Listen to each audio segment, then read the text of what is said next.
प्रामाणिक समाधान।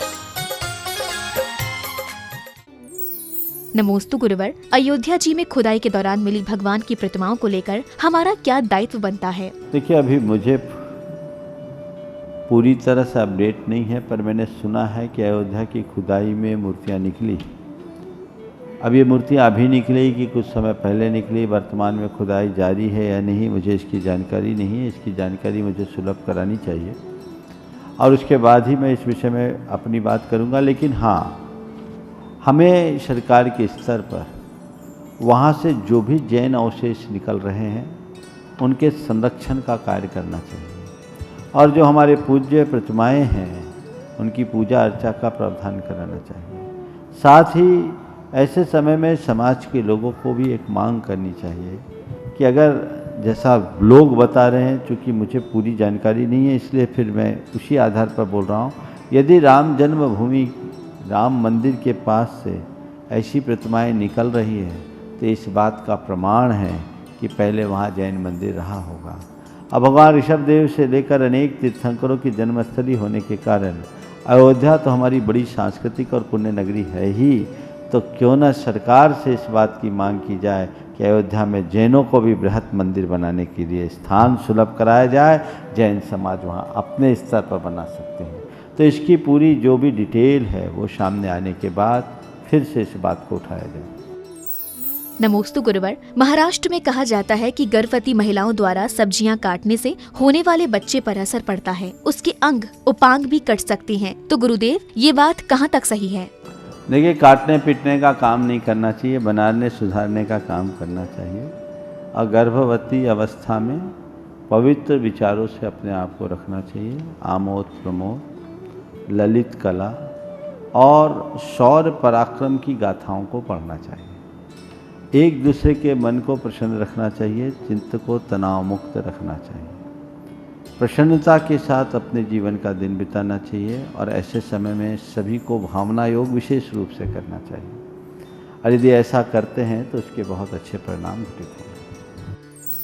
नमोस्तु गुरुवर, घर के बड़ों के द्वारा निरंतर किए जाने वाले अपमान और दुर्व्यवहार का प्रतिपाद करना उचित है या उसको सहन करते रहना चाहिए? सबसे पहले तो बड़ों को चाहिए कि छोटों के सामने आदर्श उपस्थित करें और छोटों के साथ सौम्य व्यवहार करें।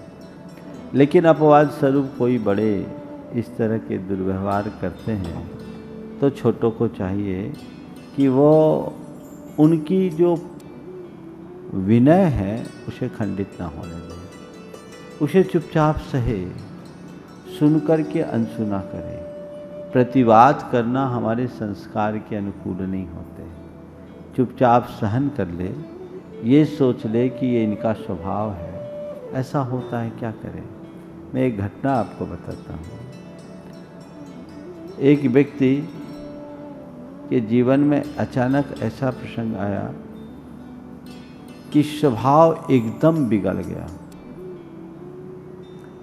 बात बात में गाली गलौज, ऐसी गंदी गंदी गालियां कि सुनने वाले को भी तकलीफ। उनके बेटे बहू ने मुझसे जो बात कही, जिसके लिए मैं उदाहरण बता रहा हूँ, लोगों ने बेटे बहू के सामने कहा कि महाराज इनको कोई उपाय बताइए, आजकल इनके पिताजी इनको बहुत गालियाँ देते हैं। मैं जब उसकी तरफ देखा तो उन्होंने कहा, महाराज कोई उपाय की ज़रूरत नहीं है, ये तो पिताजी का आशीर्वाद है। अब उनका नेचर है, बोल रहे हैं, बोलने दीजिए। अगर घर में कोई पागल हो जाता है तो हमें उसका प्रलाप सहना पड़ता है। आज अगर उनका विवेक खत्म हो गया है तो मैं उन्हें क्यों उलझूं? महाराज सब ठीक होगा, आप तो आशीर्वाद दें कि हम इसको सह सकें। ये एक सकारात्मक परिवर्तन है।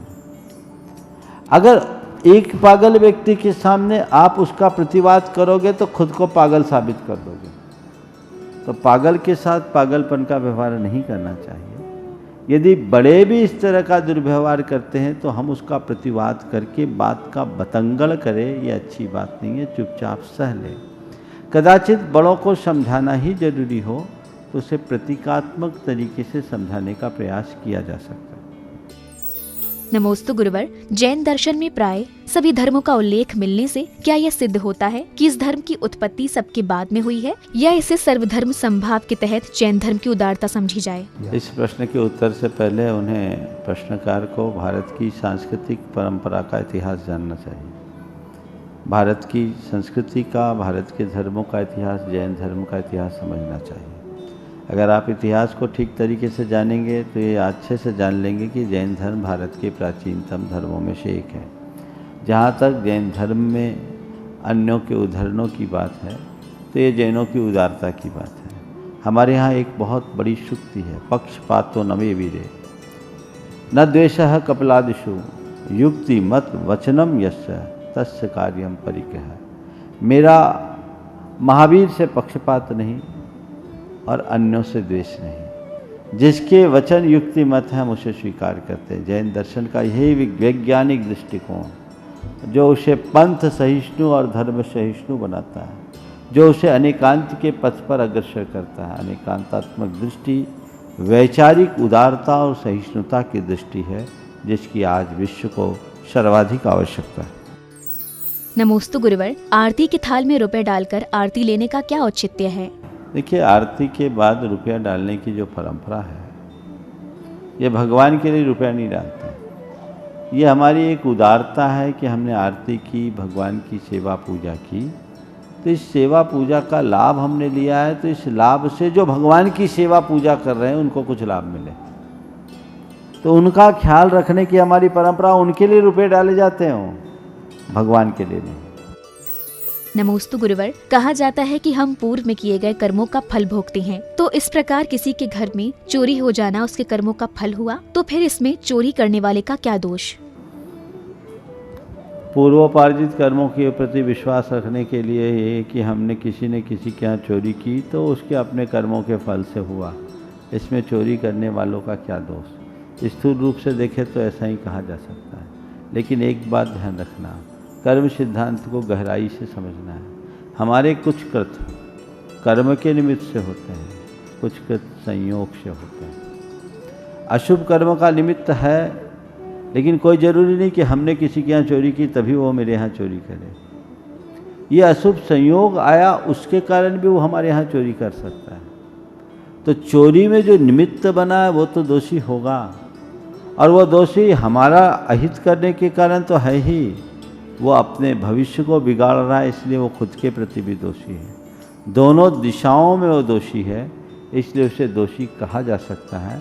अन्यथा फिर तो सारी व्यवस्थाएं ही खत्म हो जाएगी, धर्म अधर्म पुण्य पाप की व्याख्या ही समाप्त हो जाएगी, क्योंकि कुछ भी हुआ हमारे कर्म के उदय से हुआ, वो तो केवल निमित्त बन करके आया।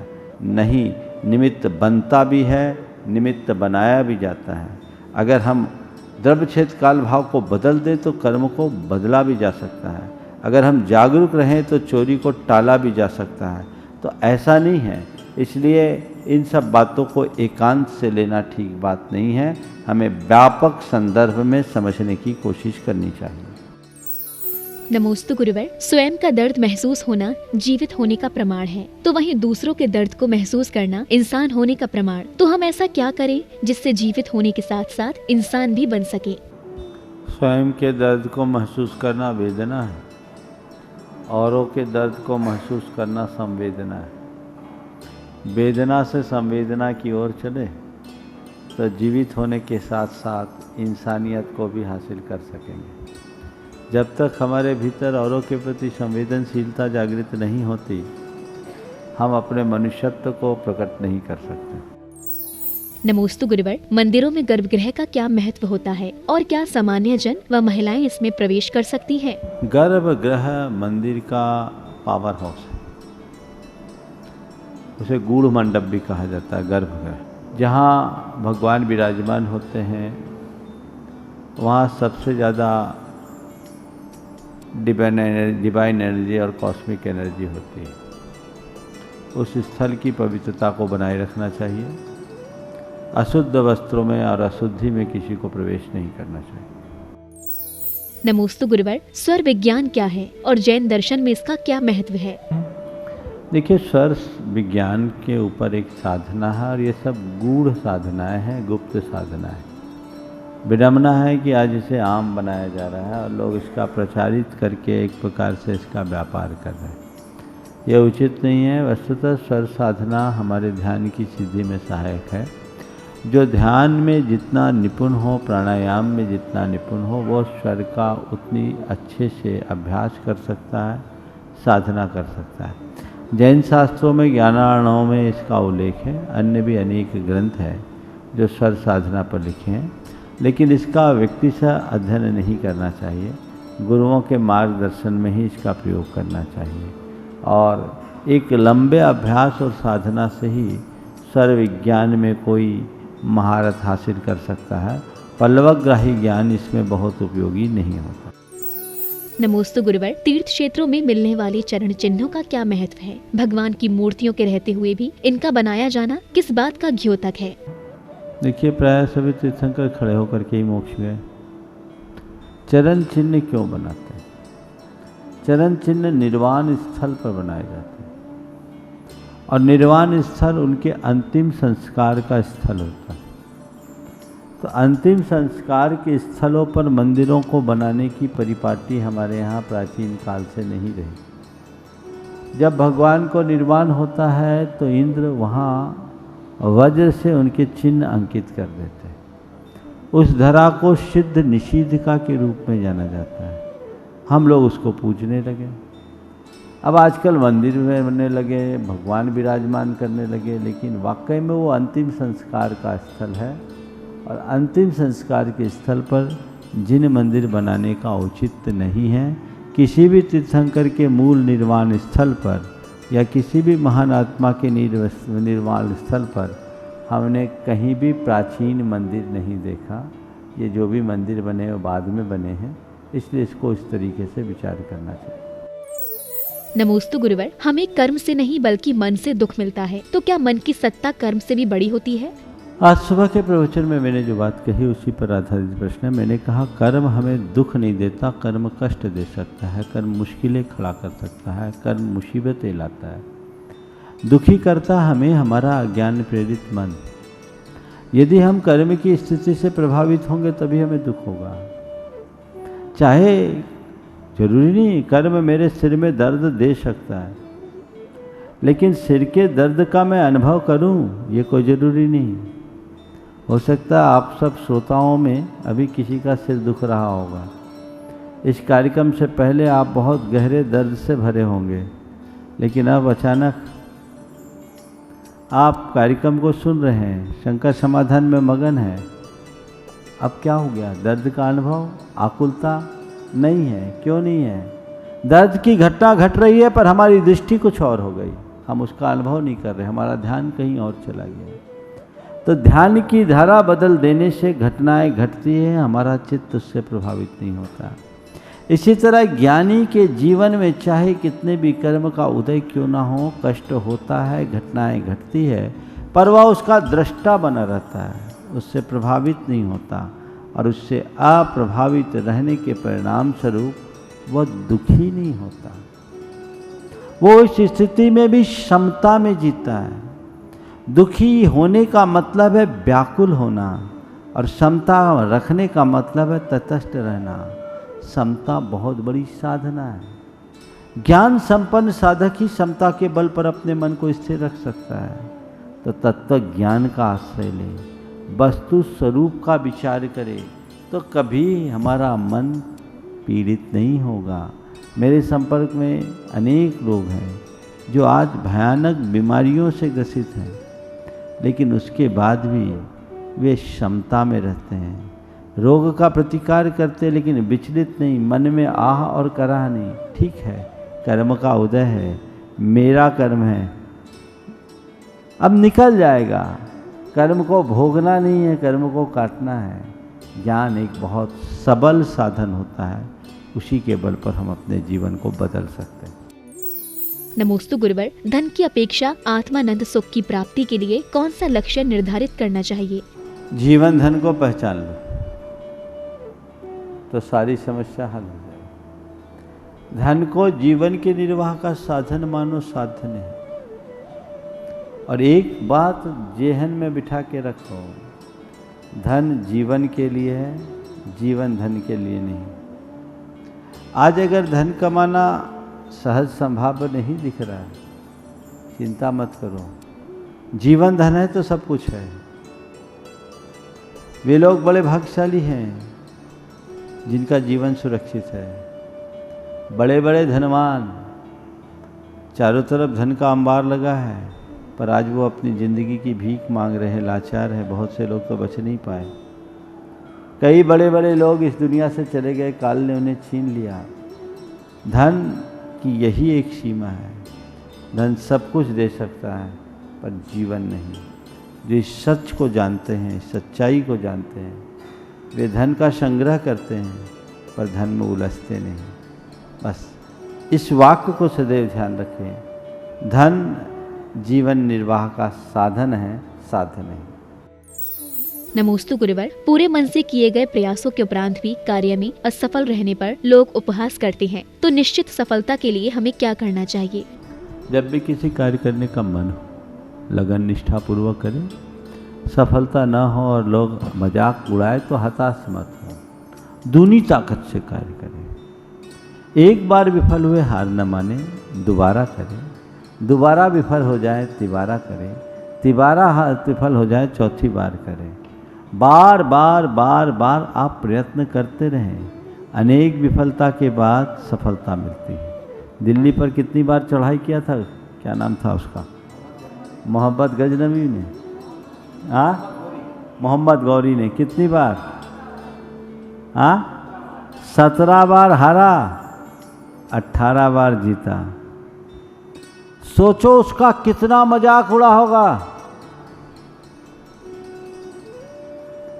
जाता होगा लड़ने के लिए सैन्य बल के साथ और हार कर पराभव के साथ मुंह लटका कर लौटता होगा, तो क्या क्या झेलना पड़ता होगा। अपने सारे सामंतों को, सैनिकों को कैसे समझाता होगा, परिजनों के सामने कैसे पेश आता होगा। सोच रहे हैं? फिर सबको बूस्टअप करता, फिर कहता एक बार और, एक बार और। गया, हार कर मुंह लटका कर आया, फिर कहता एक बार और। अरे अब क्यों, कितने को मरवा दिया, तू मरा सब मरेगा, तू बच गया तो बच गया, अगले बार तो अब तो भी नहीं बचेगा, क्यों जा रहे हो, एक बार और।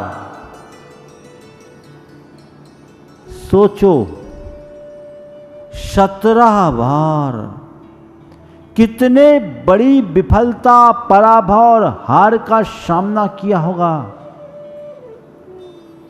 पर उसके जज्बे को देखो। हारा पर हार नहीं माना, एक बार और बाद में दिल्ली जीत ही ली, दिल्ली फतह कर ली। तो बस जब हम किसी कार्य में लगते हैं, वांछित सफलता नहीं मिलती या एक बार में सफल नहीं होते, एक बार और, फिर सफल नहीं हो, एक बार और, फिर सफल नहीं हो, एक बार और। सफलता की अंतिम संभावना तक अपना प्रयत्न रखिए, आज नहीं कल निश्चित सफल हो। प्रामाणिक समाधान।